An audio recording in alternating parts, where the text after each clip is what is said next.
Community hall ఒకటి గోపీనాథ్ గారు ఉన్నప్పుడు చేపట్టారు దాన్ని. అంటే అందరూ ప్రజలకి సౌకర్యంగా ఉండాలి, అందరూ కలిసి ఏదైనా చేసుకున్నా కూడా వాళ్ళకి ఉపయోగపడాలని చేశారు.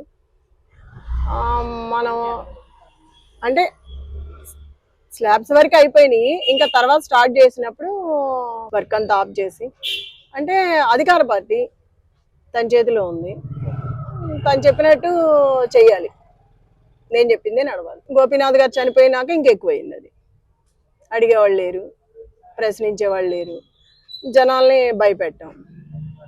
ప్రజలు భయపడతారు కదా మనకెందుకు అని, వాళ్ళు కూడా పాపం చిన్న చితిక వెళ్ళి ఎదురు తిరిగే సాహసం చేయలేరు కదా, చేస్తే మళ్ళీ ఏం చేస్తారు, ఉన్నది కూడా తీసేయచ్చు. అలాంటి ప్రాబ్లమ్స్ ఇష్యూస్ చాలా ఉన్నాయి, అవి ఫేస్ చేస్తున్నారు, కానీ పాపం వాళ్ళు చెప్పుకోలేకపోతున్నారు.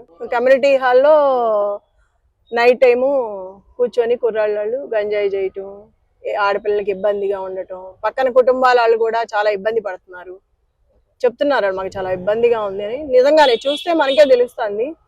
ఫ్యామిలీస్ ఉన్నారు, అట్లాంటి ఫ్యామిలీస్ మధ్యలో అట్లా చేస్తే ఎవరికైనా ఇబ్బందిగానే ఉంటది. ఆడపిల్లకి పని ఉంటుంది, బయటకు వస్తుంది, పని మీద బయటకు వచ్చి లోపలికి వెళ్ళే వారికి ఈ మధ్యలో ఏం జరుగుతుంది ఎవరైనా చెప్పలేకపోతున్నాం.